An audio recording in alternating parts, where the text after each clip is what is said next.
adduunka waxaa ugu tagay dadka cadowgayga aan nolosha adduunyo ii quurwaay oo nafta ii keenay.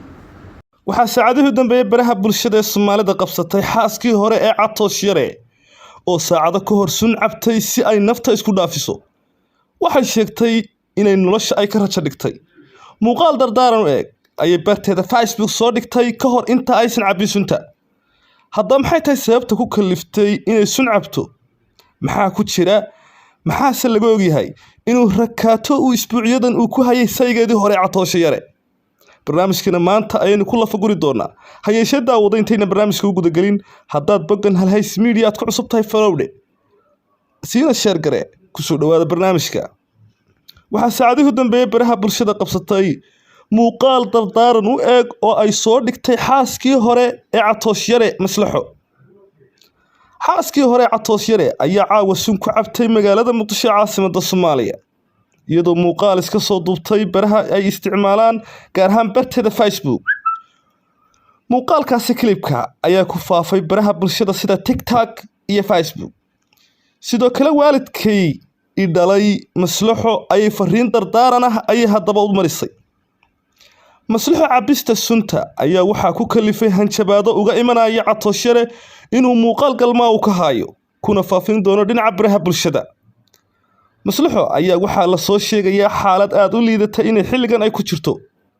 muuqaalka ay soo duubtay ayay ku tiri dadkaygow, dadka cadowgayga ah ayaa nolosha adduun ii quuri waayay. waa markii iigu dambaysay aan muuqaal duubayo. hooyo iyo aabe iska kay cafiya ayay tiri. marnaba inaan adduunkan sii joogo ma doonayo inaan adduunyadan aan ku sii noolaado karaahiyada. ii soo duceeya ayay tiri. waan ogahay qofkii isdilaa inuu cadaab galayo, balse dhib adduun intaa sii joogaa inaan iska dhinto ayaan jeclahay, waayo noloshan ayaan ka rajo dhigay. Maslaxo oo muuqaalkaasi ku oynaysay qadar daqiiqada. haddaba xaaskii hore Catoosh Yare ayaa waxaa la sheegay inuu isbuucyadan uu ku hayay rakaato haddii aanay u soo noqon inuu muuqaal galmaa uu ku hayo uu ku faafin doono dhinaca baraha bulshada.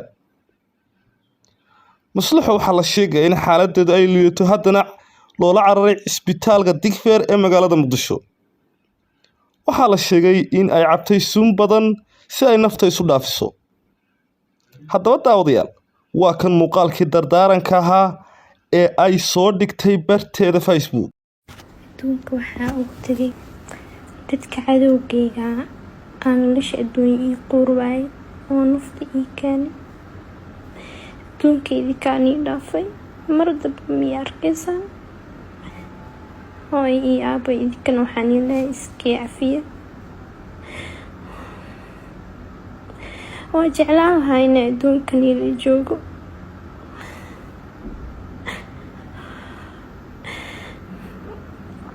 iska kii cafiya. aniga maxaa la dhahay markii ugu dambeysay aan muuqaal duuwaay waaye. marka ii soo duceeya inuu cadaabta jahanama ilaahay iga kala yareeyo, oo ogaa qofkii isdilay inuu cadaab mutaysanayo. sidaasoo ay tahayna dhibka adduunkan leegma hayo. waxaa jeclaan lahaa anigoo iska dhinto.